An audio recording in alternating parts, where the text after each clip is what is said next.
Welcome back to Garage Devotions, and tonight we're going to look at Leviticus chapter 13. There's a lot of verses in here, two major sections. One, the first 46 verses are going to touch on skin issues and the aspect of clean and unclean, and then verses 47 through 59 we're going to talk about the mold issues within the homes and things like that, and actually the role of the priest to determine what's clean, what's unclean, what's healthy, what's unhealthy, and how to uh, move forward in assessing those things. And as a wrestling coach, we have to be extremely mindful of skin issues.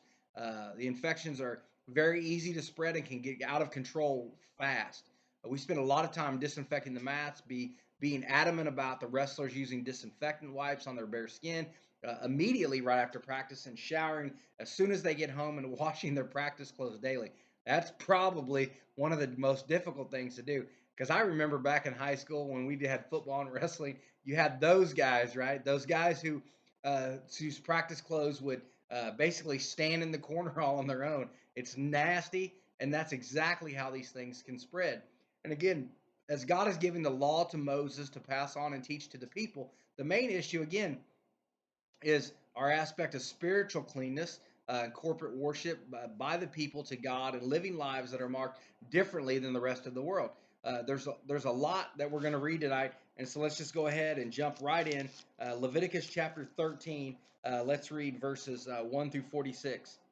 The Lord said to Moses and Aaron, when anyone has a swelling or rash or shiny spot on their skin that may be a defiling skin disease, they must be brought to Aaron the priest or to one of his sons who is a priest. The priest is to examine the sore on the skin, and if the hair in the sore has turned white and the sore appears to be more than skin deep, it is a defiling skin disease. When the priest examines that person, he shall pronounce them ceremonially unclean. If the shiny spot on the skin is white but does not appear to be more than skin deep, and the hair in it has not turned white, the priest is to isolate the affected person for 7 days. On the seventh day, the priest is to examine them, and if he sees that the sore is unchanged and has not spread in the skin, he is to isolate them for another 7 days. On the seventh day, the priest is to examine them once again, and if the sore has faded and has not spread in the skin, the priest shall pronounce them clean. It is only a rash. They must wash their clothes, and they will be clean. But if the rash does not spread in their skin after they have shown themselves to the priest to be pronounced clean, they must appear before the priest again. The priest is to examine that person, and if the rash has spread in the skin, he shall pronounce them unclean. It is a defiling skin disease. All right, verse 9. When anyone has a defiling skin disease, they must be brought to the priest. The priest is to examine them, and if there is a white swelling in the skin that has turned the hair white, and if there is raw flesh in the swelling, it is chronic skin disease, and the priest shall pronounce them unclean. He is not to isolate them because they are already unclean. If the disease breaks out all over their skin, and so far as the priest can see, it covers all the skin of the affected person from head to foot, the priest is to examine them. And if the disease has covered their whole body, he shall pronounce them clean. Since it has all turned white, they are clean. But whenever raw flesh appears on them, they will be unclean. When the priest sees the raw flesh, he shall pronounce them unclean. The raw flesh is unclean. They have a defiling disease. If the raw flesh changes and turns white, they must go to the priest. The priest is to examine them, and if the sores have turned white, the priest shall pronounce the affected person clean. Then they will be clean. When someone has a boil on their skin and it heals, and in the place where the boil was, a white swelling or reddish white spot appears, they must present themselves to the priest. The priest is to examine it, and if it appears to be more than skin deep, and the hair in it has turned white, the priest shall pronounce the person unclean.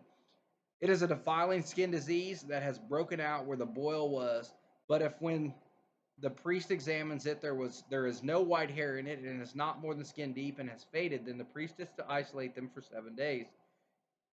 If it is spreading in the skin, the priest shall pronounce them unclean if it is a defiling disease. But if the spot is unchanged and has not spread, it is only a scar from the boil, and the priest shall pronounce them clean. When someone has a burn on their skin and a reddish white or white spot appears in the raw flesh of the burn, the priest is to examine the spot. If the hair in it has turned white and it appears to be more than skin deep, it is a defiling disease that has broken out in the burn. The priest shall pronounce them unclean. It is a defiling skin disease. But if the priest examines it and there is no white hair in the spot, and if it is not more than skin deep and has faded, then the priest is to isolate them for 7 days. On the seventh day, the priest is to examine that person, and if it is spreading in the skin, the priest shall pronounce them unclean. If it is a defiling skin disease, if, however, the spot is unchanged and has not spread in the skin but has faded, it is a swelling from the burn, and the priest shall pronounce them clean. It is only a scar from the burn. All right, verse 29. We're getting there. If a man or woman has a sore on their head or chin, the priest is to examine the sore. If it appears to be more than skin deep and the hair in it is yellow and thin, the priest shall pronounce them unclean. It is a defiling skin disease on the head or chin. But if when the priest examines the sore, it does not seem to be more than skin deep, and there is no black hair in it, then the priest is to isolate the affected person for 7 days. On the seventh day, the priest is to examine the sore, and if it has not spread, and there is no yellow hair in it, and it does not appear to be more than skin deep, then the man or woman must shave themselves, except for the affected area, and the priest is to keep them isolated for another 7 days. On the seventh day, the priest is to examine the sore, and if it is not spread in the skin, and it appears to be no more than skin deep, the priest shall pronounce them clean. They must wash their clothes, and they will be clean. But if the sore does not spread in the skin after they are pronounced clean, the priest is to examine them, and if he finds that the sore has spread in the skin, he does not need to look for the yellow hair. They are unclean. If, however, the sore is unchanged so as far as the priest can see, and if black hair has grown in it, the affected person is healed. They are clean, and the priest shall pronounce them clean. All right, so now if the man or woman has white spots on the skin, the priest is to examine them, and if the spots are dull white, it is harmless rash that has broken out on the skin, they are clean. A man who has lost his hair and is bald is clean. If he has lost his hair from the front of the scalp and has bald forehead, he's clean. Woo, thank you. But if it has reddish white sore on his bald head or forehead, it is a defiling disease that broke out on his head or forehead. The priest is to examine him, and if the swollen sore on his head or forehead is reddish white like a defiling skin disease, the man is diseased and is unclean. The priest shall pronounce him unclean because the sore on his head. Anyone with such a defiling disease must wear torn clothes, let the hair be unkept, cover the lower part of their face, and cry out, unclean, unclean. As long as they have the disease, they remain unclean. They must live alone. They must live outside the camp. That is the worst part about it all. We've read up to 46 verses now. We're going to read the last few verses about the mold issues, and then I'm going to wrap up and make a couple comments. So just hang in there. We're getting there, right? Okay, verse 47 of chapter 13. As for any fabric that has spoiled with the defiling mold, any woolen or linen clothing, any woven or knitted material in linen or wool, any leather or anything made of leather, if the affected area in the fabric, the leather, the woven or knitted material, or any leather article is greenish or reddish, it is a defiling mold and must be shown to the priest. The priest is to examine the affected area and isolate the article for 7 days. On the seventh day, he is to examine it, and if the mold has spread in the fabric, the woven or knitted material, or the leather, whatever its use, it is a persistent defiling mold. The article is unclean. He must burn the fabric, the woven or knitted material of wool or linen, or any leather article that has been spoiled, because the defiling mold is persistent. The article must be burned. But if when the priest examines it, the mold has not spread in the fabric, the woven or knitted material, or the leather article, he shall order that the spoiled article be washed. Then he is to isolate it for another 7 days. After the article has been washed, the priest is to examine it again, and if the mold has not changed its appearance, even though it has not spread, it is unclean. Burn it, no matter which side of the fabric has been spoiled. If when the priest examines it, the mold has faded after the article has been washed, he is to tear the spoiled part out of the fabric, the leather, or the woven or knitted material. But if it reappears in the fabric, in the woven or knitted material, or in the leather article, it is a spreading mold. Whatever has the mold must be burned. Any fabric, woven, or knitted material, or any leather article that has been washed and is rid of the mold must be washed again. Then it will be clean. These are the regulations concerning defiling molds or woolen or linen clothing, woven or knitted material, or any other leather article, from pronouncing them clean or unclean. Wow. All right, through all that. So now to the topic at hand as far as the devotion is concerned. I think in our world today, we really understand, quarantining and setting things aside, uh, really being sure that things are clean, that we don't spread things, right? And at that time, there was a lot more need for quarantine because they didn't have the medical advances that we have today. And so that at that time, you know, the term pariah or an outcast or someone that was to be avoided, you know, uh, that actual word is not used in the Bible, but the concept is there, right? In again, India is a place that I can resonate with. I've been there 3 times. In the traditional Hindu caste system in India, pariahs are members of the lowest caste, those who they're called untouchables. The members and the members of other castes don't have anything to do with them. They're the people that clean the toilets, that do the worst of the worst of the worst jobs, and they're just when you're born into whatever caste system in that in the Hindu caste system, that's going to be you for the rest of your life. You don't have any chance um, to change, any chance to move up in a sense. And so again, the Old Testament speaks of outcasts who were considered ceremonially unclean that we just read about. There were people who, because of their uncleanness of whatever type, they were treated as pariahs, those who were outcasts or to be avoided. But it could be just for a limited time, and others were isolated from society for their whole lives. Um, and not just society, but their entire families, everything that they knew. Everything was just, it didn't matter what you had, where you lived, who your family was, what your job was, what your role was in the community. If you got it, you were gone. You were kicked out basically and pushed into a community of other people who were lepers. Uh, and so in the Bible, leprosy is any kind of skin disorder that looked like it might be contagious. It was identified, like we just talked about. The priest would assess it, and again, we see here the extensive list of skin symptoms that would cause someone to be unclean. And so, if it was diagnosed as a skin disorder by the priest, they would have to live outside the camp until the condition was gone, which in that time probably never happened. But we know that Jesus came and he healed people of leprosy to show that he had power and control over things that humans could do nothing with. And so at that time, the victim would show himself to the priest, be declared clean. If so, and in some cases, the skin condition really never improved.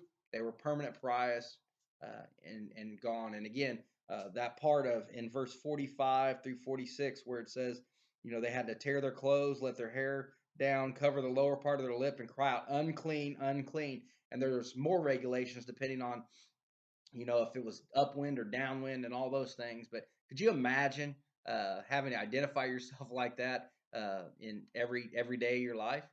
These people truly were outcasts. They might be able to associate with each other, but not with people in a healthy society. And so, to us today, that we would consider that treatment what as especially harsh in most senses. And so, it's also noted that the absence of the modern medicine, these precautions were absolutely necessary then for controlling the contagious diseases. But even today, even with more science, we still quarantine people. We see it every day of our life, especially through this whole COVID situation. More importantly, for this though, there was theological significance to the practice of putting them outside the camp in Israel. God was the one who defined who was in and who was out. Uh, it's also a notion that is troubling to many modern cultures because the idea of a sovereign God who passes final judgment runs counter to the modern ideas that many have today of individualism, libertarian freedom, our own autonomy. We make our own decisions, right, and personal fulfillment. We create our own victories, right? We say and do what we want when we want. We should also make sure to note that modern societies still have pariahs, but for different reasons. A disease is not considered a reason to shun a person, but again, for Christians today, that's the way we're treated. It's not just Christians; it's all over the place. No matter what a person's beliefs are, they can be shoved aside, made fun of, dismissed, completely discounted, and more Christians are considered today to be by most others intolerant. Um, and therefore worthy of being shunned, right? Um, Political correctness makes pariahs of people. Enforcers of progressive Christianity are adept in identifying people who qualify as outcasts. In the New Testament, we see Jesus destroying those walls between the clean and the unclean. Those regulations served a purpose at one time, but when Jesus came, the time was for them was passing away. And Jesus declares in Mark 7, all foods clean that we read about foods the other night. And then in Matthew chapter 8, we see that he healed lepers, and in the process, he touched them, something that was just not done at that time. He ate with tax collectors and sinners who were social and spiritual outcasts of the time. He ministered to Samaritans who were definitely outcast. They were hated by the Jews. And ultimately, believing Gentiles were brought into God's kingdom on equal footing with the believing Jews, just like the caste system. That is the biggest issue with Hinduism and Christianity, is the fact that Hindus do not treat each other equally. And to say that somebody from the lowest caste system, the untouchables, is equal with somebody from in the high caste Hindu system, that's just, there's no way that you would ever say that. And so anybody in the Hindu caste system, that especially the higher caste, that would claim to be Christian, uh, would be completely, in their own sense, outcasts, kicked out of their families, uh, have no sort of support from their families. They would lose, um, you know, the inheritances that they might have. They might even be killed. But we need to remember that for us, because Christ and the way He came, that heaven is going to be full of former outcasts who have been made clean by the blood of Christ. How amazing is that? Father God, we thank you for this amazing day, and Lord, thank you for making us clean.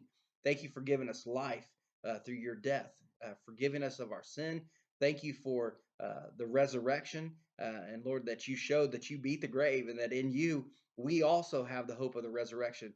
Thank you for giving us the life that we have. Thank you for giving us the future life. Thank you for going and preparing a place for us with the Father.